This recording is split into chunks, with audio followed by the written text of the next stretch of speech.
వయసు వచ్చినప్పటి నుంచి అబ్బాయిని కానీ అమ్మాయిని కానీ పెళ్ళి ఎప్పుడు చేసుకుంటామని అయిన వాళ్ళు కాని వాళ్ళు నసపెట్టి చావగొట్టేస్తుంటారు. కుటుంబంలో ఉండే తల్లిదండ్రులు, ఇంకా తాతయ్య, అమ్మమ్మ, అన్నయ్య, వదిన లాంటి వాళ్ళు భోజనాలు అవ్వగానే ప్లేట్లు కడిగి అల్మారాలో పెట్టినట్టు వయసు రాగానే పెళ్లిళ్ళు చేసి చేతులు దులుపుకోవాలనుకుంటారు. వాళ్ళ మాటలు విని పెళ్లి చేసుకుందామని డిసైడ్ అయితే వేరే పెళ్ళైన వాళ్ళు సుఖంగా ఉండక పెళ్లి ఎందుకు చేసుకుంటున్నావు అని భయంకరమైన ఎక్స్ప్రెషన్తో భయపెట్టేస్తారు.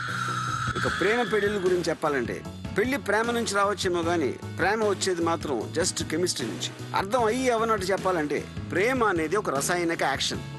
ప్రేమికుల యాక్షన్ నుంచి వచ్చేది వాత్సాయన రియాక్షన్. వాటిని సాధించుకోవడానికి ప్రేమికులు చేసేది రొమాక్షన్. రొమాక్షన్ అంటే ప్రేమికులు చేసే రొమాంటిక్ యాక్షన్కి నేను పెట్టిన ముద్దు పేరు. మంత్రాలకి చింతకాయలు రాలినప్పుడు పెళ్లికి మాత్రం 2 జీవితాలని కలిపుంచే శక్తి ఉందా? ఉంటే మరి విడాకుల శక్తి సంగతి ఏంటి? పెళ్లి అనేది స్వేచ్ఛగా ఎగురుతున్న గాలిపటాలు లాంటి జీవితాన్ని కిందకి లాగటమా? Crackers are made in Sivakasi అన్నట్టు నిజంగానే మ్యారేజెస్ ఆర్ మేడ్ ఇన్ హెవెనా? దాని నుంచి వచ్చే పెళ్లి కాకులు లాంటి చుట్టాల గోలమూలనా? లేదా ఊళ్ళో పెళ్ళైతే కుక్కల హడావిడిలాగా ఎక్కడ పెళ్ళైతే అక్కడికి భోజనానికి వెళ్లే వాళ్ళ మూలానా? లేదా ప్రేమికుల తెలిసి తెలియనితనమా? దీనికి కన్ఫ్యూజన్ పడాల్సిన అవసరం లేదు. 2-3 సార్లు వింటే మీకే అర్థమవుతుంది. చావు కూడా పెళ్లి లాంటిదే బ్రదర్ అని ఎవరో మహాకవి చెప్పినట్టే పెళ్లి కూడా చావు లాంటిదే అని బల్ల పగిలిపోయేలా గుద్ది చెప్తారు చాలా మంది పెళ్ళైన వాళ్ళు. అలా అయితే శివుడు ఆజ్ఞ లేనిదే చేమైనా కొట్టినప్పుడు ఈ పెళ్లి అనేది శివుడు ఆజ్ఞ లేక పెళ్లి చేసుకునే వాళ్ళు చేసుకునే స్వయంకృత అపరాధమా? దేవుడు సుఖంగా బతకమని అమ్మాయిల్ని అబ్బాయిల్ని సృష్టిస్తే వాళ్ళని సుఖంగా బతకనీయకూడదని మనిషి పెళ్లిని సృష్టించాడా? ఇలాంటి సమాధానం లేని చాలా ప్రశ్నలకి 365 డేస్ సమాధానం చెబుతుందా? లేక ఇంతవరకు ఎవరూ వేయని వేరే ప్రశ్నలు వేస్తుందా? ఇది డైరెక్టర్ అయిన నాకు కూడా తెలియదు. ఇంతవరకు నేను చెప్పింది విని నేను పెళ్లికి వ్యతిరేకినని మీకు అనిపించవచ్చు. కానీ నా ఉద్దేశం అది కాదని ముక్కోటి దేవతల మీద, స్టీవెన్ స్పీల్బర్గ్ మీద ఒట్టేసి చెప్తున్నాను. ఇక సీరియస్ జోక్స్ ని పక్కన పెట్టి జోక్ ని సీరియస్ గా చెప్పాలంటే 365 డేస్ లో మీరు చూడబోయేది నా ప్రేమ కథే కాదు, ఏ ఒక్క అమ్మాయి ఏ ఒక్క అబ్బాయిల ప్రేమ కథ కూడా కాదు. ఇది మన అందరి ప్రేమ కథ. నిజం చెప్పాలంటే ఇది మన అందరి పెళ్లి కథ. 365 days 365 days 365 days 365 days. RGV గారి అమ్మగారు ఉన్నారు, ఆవిడతో ఫస్ట్ సాంగ్ లాంచ్ అయిపోతున్నాం. ఎస్, ఆర్జీవి గారి మదర్ సూర్యవతి గారిని స్టేజ్ మీదకి ఇన్వైట్ చేస్తున్నాం.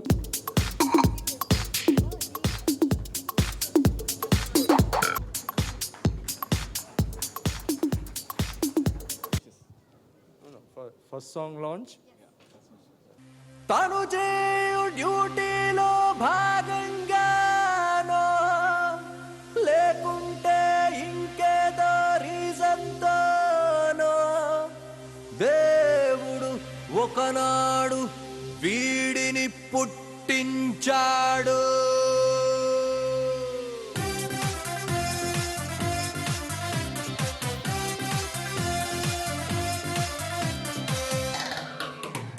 తన పుట్టుక నుంచి ఇప్పటి వరకు హాయిగా ఉంటూ నచ్చినవన్నీ చేసుకుపోతూ అడిగే వారు లేరు గనక ఎంజాయ్మెంట్ ని ఆక్సిజన్ లా ఊదేస్తూ హ్యాపీనెస్ ని ఆరెంజ్ జ్యూస్ లా తాగేస్తూ ఎదురే లేని తిరుగే లేని కింగ్ లాగా ఫీల్ అవుతూ సూపర్ స్టార్ పవర్ స్టార్ అన్ని తానే అనుకుంటూ డే నైట్ తేడా లేక తనతో తానే బతికేస్తుండగా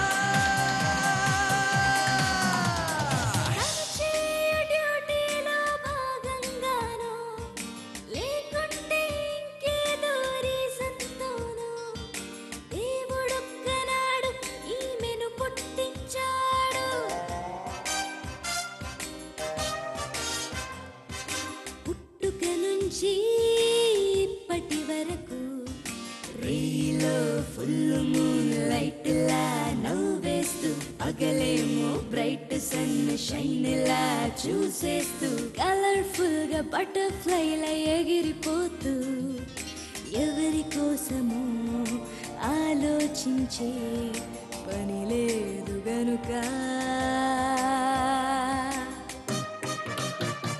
ఫ్రీడమ్ ని ఫుల్ డోస్ లో వాడేస్తూ బోర్డమ్ ని దూరంగా నెట్టేస్తూ cheerful గా జిందగీని గడిపేస్తూ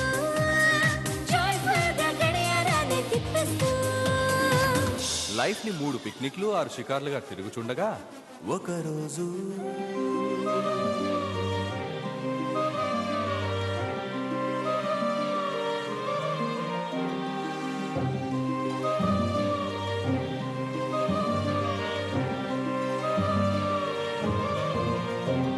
గ్రహాల games, zodiac science, biological essence, ఇంకేదైనా సెన్స్.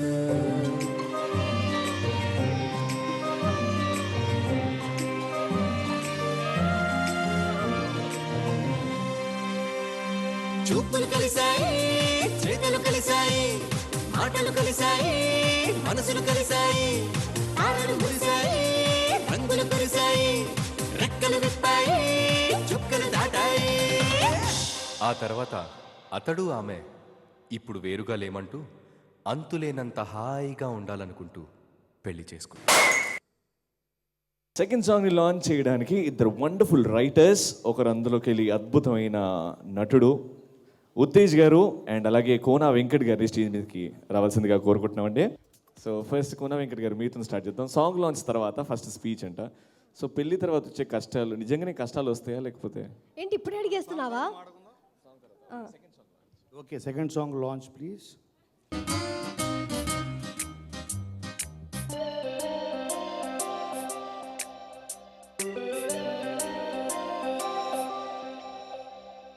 మొదటిసారి చూసినప్పుడు నిన్ను రెప్ప కూడా వేయనంది కన్ను.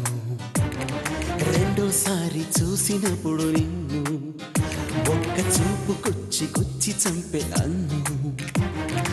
ఎందుకింత వింత వింతగుందో, తెలియకుండా ప్రేమ తొంగుతుందో తెలిసేదెలా. మొదటిసారి చూసినప్పుడు నిన్ను మనసు లేచి తాకినమ్మ నిన్ను. రెండోసారి చూసినప్పుడు నిన్ను అమ్మమ్మ మబ్బులమ్మ ఊయలూపి నన్ను. ఎందుకింత వింత వింతగుందో, తెలియకుండా ప్రేమ కమ్ముతుందో తెలిసేదెలా.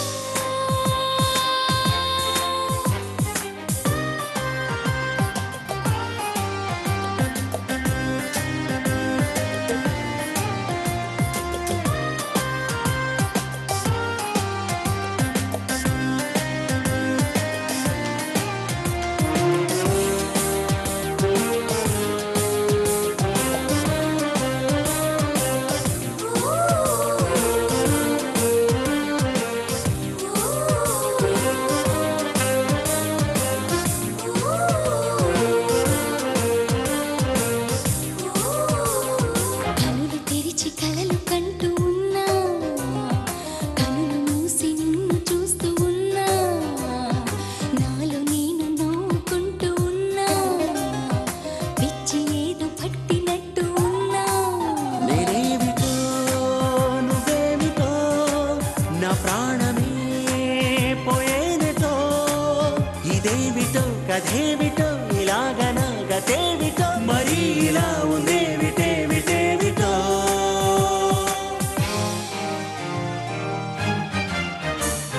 మొదటిసారి చూసినప్పుడు నిన్ను మనసు లేచి తాకినమ్మ నిన్ను. రెండోసారి చూసినప్పుడు నిన్ను అమ్మమ్మ మబ్బులమ్మ ఊయలూపి నన్ను. ఎందుకింత వింత వింతగుందో, తెలియకుండా ప్రేమ కమ్ముతుందో తెలిసేదెలా. రాము గారికి సినిమా అంటే అంత ఇష్టం. సో మా ఇంట్లో కూడా చాలా ప్రాబ్లం, నేను ఎప్పుడు సుఖంగా లేను. జగన్ ఒకటి చెప్పాడు, పూరి జగన్న, my darling, my life, what not everything is to మీ.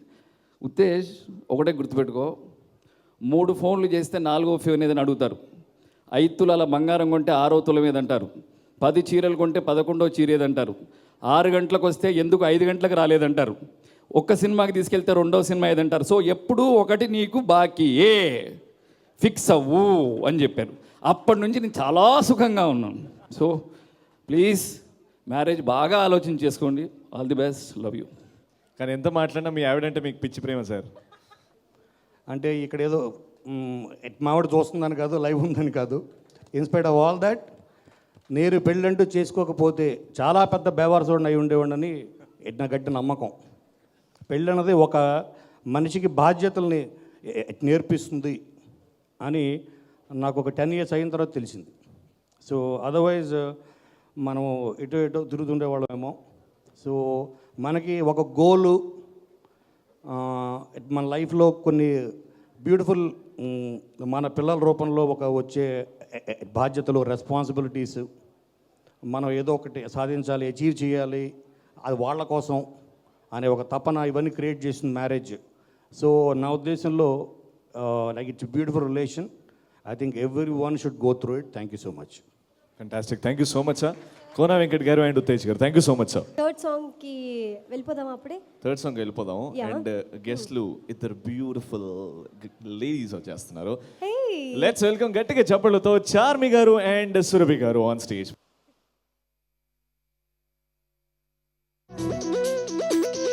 అడిగినప్పుడొక ముద్దిస్తే నీ సొమ్మేం పోతదే,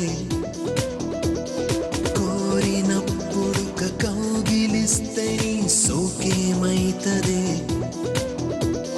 ముద్దు ఇచ్చుకుంటే మరి అల్లరవుతుందేమో, కౌగిలింతకొస్తే కథ మారిపోతుందేమో, నీ చెంత నేనుండగా ఇక చింతదేనికమ్మో, అడిగినప్పుడొక ముద్దిస్తే నీ సొమ్మేం పోతదే, హే కోరినప్పుడొక కౌగిలిస్తే నీ సోకేమైతదే.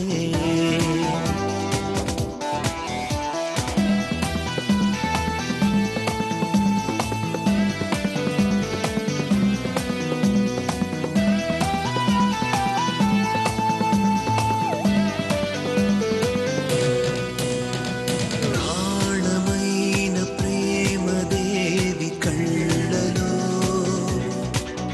అవి చూపలేని ఎన్ని ప్రేమ లేఖలో,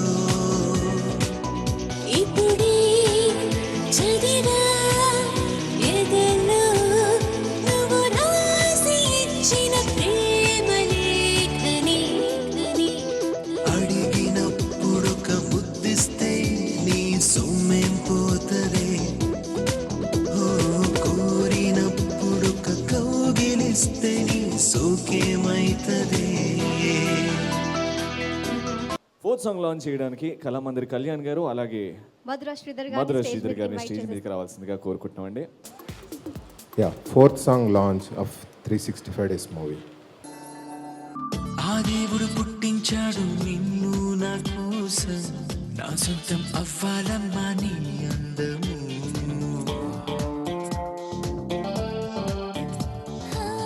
అందుకనే దాచా నేను అందం ఇన్నాళ్ళు, కానుకగా ఇస్తా నీకే నా ప్రాయము, నీరు నిప్పు నీళ్ళు నీ దాగి ఉన్నాయి దాహం తీరే దారేదు నువ్వే చూపాలి. గాలి వాన నీ చూపుల్లోనే ఉన్నాయి అవి, ఇలా నా ఒళ్ళంతా నమిలేస్తుంటే మరి నాలో నన్నే ఎట్ట దాచాలో.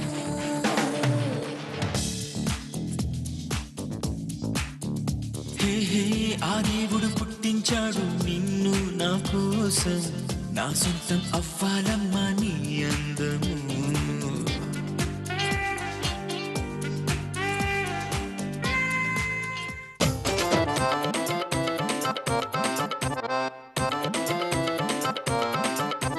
పెళ్ళెందుకు వేస్ట్ అవుతావున రోస్టు, బ్యాచిలరే బెస్ట్. తాళంటే నీ పాలిటి ఉరితాడే రాజా, అగ్గిగుండమంటే చితిమంటేరా రాజా, పెళ్ళానికి బానిసవై బతకాలి రాజా, వల్ల కాదు అన్నావో వల్ల కాడే రాజా. తప్పు తాను చేసిన నువ్వు సారీ చెప్పాలి, పక్కకొచ్చి గోడకేసి నెత్తి కొట్టుకోవాలి. తప్పు తాను చేసిన నువ్వు సారీ చెప్పాలి, పక్కకొచ్చి గోడకేసి నెత్తి కొట్టుకోవాలి. వద్దురా వద్దురా పెళ్ళొద్దురా, వద్దురా వద్దురా పెళ్ళొద్దురా. పెళ్ళొద్దురా రాజా. గాల్లో తేలిపోతున్నట్టుందిరా. నేను ఆ అబ్బాయిని ఇష్టపడుతున్నాను. నేను ఒక అమ్మాయిని ప్రేమిస్తున్నానమ్మా. పెళ్లి చేసుకోబోతున్నాను.